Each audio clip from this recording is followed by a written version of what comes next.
agriculture. It's like Yeah. for that one, what happened is that all the nutrients are in the soil. Okay. The plant take up the nutrients. So the trace nutrient in the soil can be found in the crops. Okay. So what I believe that if the nutrients are found in the crops, that if I incorporate that same crops into the soil, the nutrient will get back. So that it is like a cycle.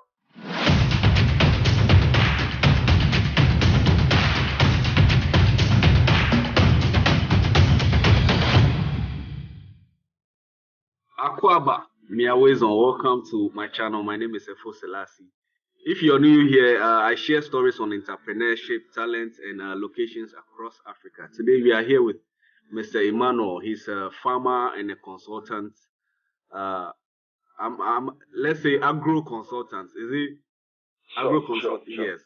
So I'll let him introduce himself to you. Then we'll take it from there. Yeah, I'm Emmanuel Dakum. Okay.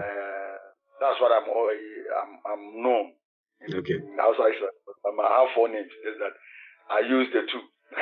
I use the 2. Okay. So I'm a farmer. Actually, I'm a farmer, and then also agro business consultant. I don't normally venture into other fields. I do one, but I normally specialize in agro business consultancy. That is what we actually do. But I have an agro business called the GP. They call GP. Okay. So we are into farming, export of agriculture, some agriculture merchandise, and then we also deal with the export of agriculture farm implements. Okay. For farmers. Okay. Then we also deal with contract farming. If you are an organization, you need maybe sugar, you need maize, then we can have a contract with you. Either we use our card farmers, or we will farm for you because you have some lands available. That's what I actually do. We are going to take it bit by bit. From what you said, you do about 3 things. You're a farmer, you have a business where you do export, and then also you do the agro business consultancy. So for this part, we are going to do the farming. Let's talk about the farming. How did it start with you? Yeah, actually, farming has been with me since infancy. Okay. On vacation, my grandmother would come and pick me to Bibiani, and then my grandfather too was a chief. So normally I will go around his farms to visit his villages, some towns and communities under him. So that lured me. I would say that I was interested in architecture actually. Okay. I like drawing. I was into architecture, but because of the passion going forward, following them here and there, and my mom was also with a MOFA, Ministry of Food and Agriculture, and then my dad too was a chief auditor at the Cocoa Board. Okay. So so basically the farming started. So even in JHS, I was doing little farm. Then after JHS, I started maize farming. Okay. I think I planted 1 plot of maize, and then to back and forth. Then when I entered SHS, I wanted to do technical stuff. Then my head said, no, we're going to do agric. I said, wow, why this man? The head started. I never knew the man from anywhere. Mr. Graham, God bless his soul. And then he just told me, you have to do agric or you do science. So he selected some combinations, chemistry, physics, elective maths, and then he added agric. Okay. So after completing, I said, okay. And I saw, so whilst in SHS, that is where I started farming. I started farming, and then, maize. I was doing maize, cassava, and planting. Okay. That's what I was doing. So after SHS, that I actually also begin to go maybe 2 acres, 1 acre, then I'll do. Then that was it. So at the university while I was in university, my mate will tell you that I ran away student. On weekends you won't find me on campus. Okay. At the first year, because I was farming. I was always farming little to support myself. Because I didn't want to rely on my parents. So though they were helpful, but I just wanted to be an independent person. So I did that farming with their support also. And then so in 2012, I was going to write a paper. You know, in agric, sometimes we do this below the biochemistry. Yeah. So I was going to write this paper, and then I was in Kumasi then, so I had to travel back to campus. But I attended Winneba Mampong campus, College of Agriculture. Okay. So I did agri-economics. So when I lost some valuables, I don't know if it was picked by at the station or I lost in the car. So I had no money. So when I was going to write the exam, I was very, very hungry because I had no money on me. And I had to beg. So I was like, so I had to go and write the paper. So the paper said, hey, so people can just go hungry like this. So then I have to resolve. That's the day I resolved that I have to go into agribusiness. Because some people were pushing after school, go and work in Cocoa Boy, you know, because your dad has been there before. But that's the day I resolved that I have to feed the hungry masses, because I was really hungry writing biochemistry, as a matter of fact. So I told myself that whatever it will take me to feed the world, that is what I will do all my life. Yeah, so I registered. As for 2013, I registered an agri business, and that is where the journey started. Yeah. Okay, like I said, we are going to break this into 3 parts. So for now, we are talking just about farming. We'll come to your agribusiness and then the exports. So for the farming, you said you do maize and then yam, right? I do maize, rice, and then sorghum. Sorghum. By the sorghum, I bring people on board to do it. Actually, I'm not an expert in that. Yeah, I'm learning on it. So maize, rice, ginger, then the new daughter, my daughter on the board, that's the onion I learned from you. I got a net of land following you through onion. So for now, I'm an expert in onion production. I think this is for 2 years now, but it has been good. Okay. So mostly it's about cereals. Okay. Cereal. That's what I do. And then, so how is that going with the maize farm? How many acres do you have, and where is it located? Yes. Currently, I do not have a farm because I've acquired a new farm, a new land. Okay. I was normally hiring land about 50 acres, 20 acres, 30 acres. Then I'll farm within, maybe I'll hire for 1 year. Then plant my crops. I'll farm 2 times a year. Then continue. But later I find out that it was counterproductive. You farm, you clear the land, you have put the trees. Later the landowners will be having some. When they look at your crops, they think it's just roses, so they will begin to fight over. And then so through that, the money that I raised from my farming activity, it made me, and also volunteerism. As a matter of fact, this land that I got, it was at the very lowest and the cheapest land you can ever get anywhere in the world, or even in Ghana.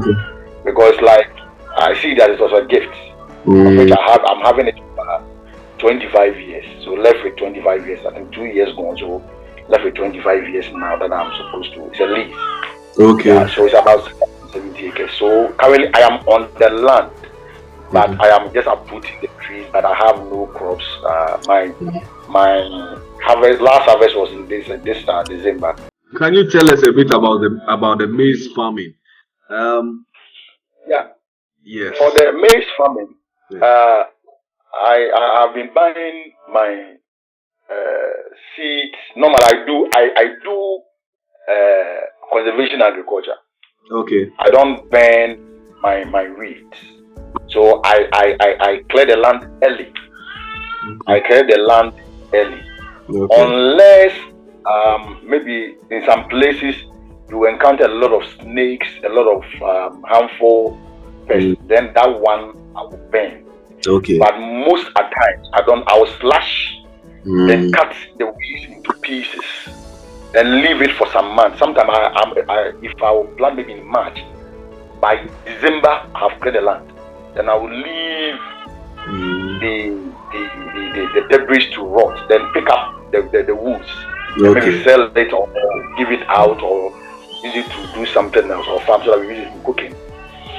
Then by the time it's in maybe February or the first rain comes, then I plow the debris into the soil, which most of the time reduces my fertilizer usage, and most of the time I use a lot of organic fertilizers. So from that, like the poultry droppings. So that is basically. So normally I plant 2 times a year. I plant 2 times a year. I was about asking why or the benefits of the conservation agriculture. It's like for that one, what happened is that all the nutrients are in the soil. The plant take up the nutrients. So the trace nutrient in the soil can be found in the crops. So what I believe that if the nutrients are found in the crops, that if I incorporate that same crops into the soil, the nutrient will get back. So that it is like a cycle. So I don't take anything from the farm. If I take what I need, the fruit or the cereal, the grains, I again incorporate everything into the soil. So that you improve the soil fauna, the soil flora, the microorganisms in the soil. If you check my land, you realize that a lot of this worms, you see a lot of microorganisms and then in the soil, which so sometimes too I don't even plow. Either I plant bush mucundness or teleria or leguminous these things, which loosen the soil. So immediately after 3 months, the leguminous when they are about to mature, as in fruiting, then I will make a tractor pass over it, kill them, then I'll plant through. And sometimes it can take about 2 months. I will see no weed. Sometimes I do not. Sometimes starting even use weedicides. All right. So let's continue with the process of the maize farming. On the land, after I incorporate if I plow, all the issue is that I like doing experiment on my land.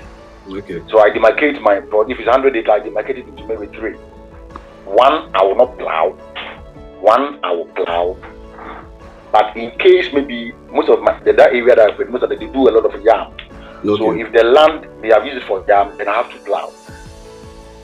Then I'll hallow so that I'll have a level field. Then after the plowing, then I will leave the land for about, let's say, 2 weeks, so that the weed that will come up, I will spray. And when I spray, the next 2 days I have to plant. So normally I use certain hybrid seeds and the local seeds. I don't use one seed. And if I can mention some of the seeds that I use, fine. Yeah, I think I use most local seeds, like I get some from agri seed, and I get some from like Lake Pania. I use those seeds. Then I get a seed from Wadaso, and I plant the seeds after I've sprayed. About 2 days, I plant the seed. Then when they germinate, 2 weeks into germination, either I apply certain liquid fertilizers, or I apply urea or ammonia. Based on my soil analysis that I do. I do certain soil analysis before I plant the seed. After the soil analysis, the composition of at first I was using some kits from Soil Solution. It's a company called Soil Solution, but now I think I'm not getting. So normally I take it to some friends and then they do the lab analysis for me. Then I know that these are the minor and the major, if I can add it. So sometimes I don't. But with the lake and the pania, then it needs a lot of fertilizers to do for them. I do those kind of stuff. Okay. So is it very important to always do a lab test on your soil before planting? Yes, generally yes, and for me yes. Okay. We waste a lot of fertilizers. Let's Mm. say you buy a land, Okay. and maybe the land has fallow for maybe 5 years. So the land, it contains a lot of nutrients.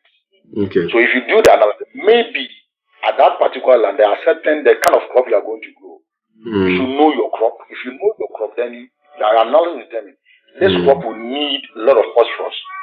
This Okay. crop will need a lot of minor nutrients. So let Okay. me incorporate this. If that soil does not have that, if you don't, we tend to waste a lot, a Mm. lot, a lot. Okay. We have been saying farming is expensive. It is, but sometimes you can reduce cost. Okay. Because when I'm planting, let's say ginger, I Mm. don't use any inorganic fertilizer. Okay. I use organic. I incorporate them. After the soil analysis, I incorporate the organic. Okay. Then plow, and I don't. So for the maize, you need to. But Okay. sometimes in our system, people don't have the means. Maybe he's in a farm place. Mhm. You take samples, go to the lab, those kind of stuff. So normally, I'm also using this medium to place a challenge to scientists, soil scientists. Mm. If they can come up with certain minor or smaller stuff that farmers can just put the soil into water, then Mhm. trace something like little stuff where they Okay. will know. Mm. I think in certain countries that are afraid, they have those things. They have those Okay. things, but in Ghana, So, they are difficult to find. so in essence, they can quickly do their own checks. Farmers can quickly just look on a label, understand and read a manual. Okay, if I put this into this soil, this is how it should turn. If I put this paper mixed with the soil mixed with water and put this paper into it, this color will tell me that Yes. this is yes. Okay, something like that. Exactly. Mm. Exactly. And also naturally, if you're having a land where, let's say, you see a lot of Halloween and this thing by winds, earth winds, Okay. and you can see sometimes they excrete the soil, Mhm. the refined soil. If you see a lot of them on the land, it means that your land is quite fertile. And if you see a lot of leguminous crops on the land too, it means that the soil is also fertile. So I think you can also use that means. If you're a farmer, you don't have the means to do that. I think we can. But the lab test, is it expensive? So if you want to do a thorough soil analysis at crop research or soil research, that is quite expensive. Okay. But there are some machines, I think I forgot the name, by this sexy technology also. I think you can take your soil samples or put the tip into, I think it's around 1,200 cedis. I think around, but now I don't know the actual price. So you put the soil, or you put either you put the tip into the soil, or you take samples and I think gives you. But expensive is relative, because what about going to buy maybe 4 bags of fertilizer for an acre? Then you do your analysis and you got to know if you are going to buy about 2,800 worth of fertilizer, and you do analysis of maybe 1,000, and you buy just one, you are making some savings. So I think yes, it's worth it. So it's important to do a soil test. Very important. So yes. So after you've prepared your land, where do we go from there? Today we are in your house. That's right. Yes. I plant. I just plant. Sometimes I don't have a tractor on my own. Okay. It's just quite recently, but I'm a fellow to certain organizations who have tractors. Okay. So normally they support me. I buy fuel, and then they plow for me, or they plant. They plant through. So normally, if it's not available, then I use the manual. Okay. But most of the times, I use the tractor to plant. Then they have those machines. But through that, I think I do that. Then I plant. After I plant, then after 2 weeks of germination, then based on my soil analysis, I will apply the first fertilizer application. Okay. Then when about a month or when they are about to start, based on my soil analysis, then I will apply those more of the nitrogen, the NPKs. Then most of the time I do only 2 applications along. That's what I do. Okay. I do 2 applications because I will normally incorporate organic, those organic fertilizer, those animal proteins. So most of the time like that. But it takes time for it to release. So the soil analysis within a period of a season, right? Do you do the soil analysis twice or once? Just once before I do it once. Just once. Once a year. Okay. Yeah, and sometimes with some lands I do it just once and farm it for maybe 4 years. Because the issue is that when I know this is my analysis, I know the corrective measures that I will do to make sure that if I incorporate this, I do this, this is what happens.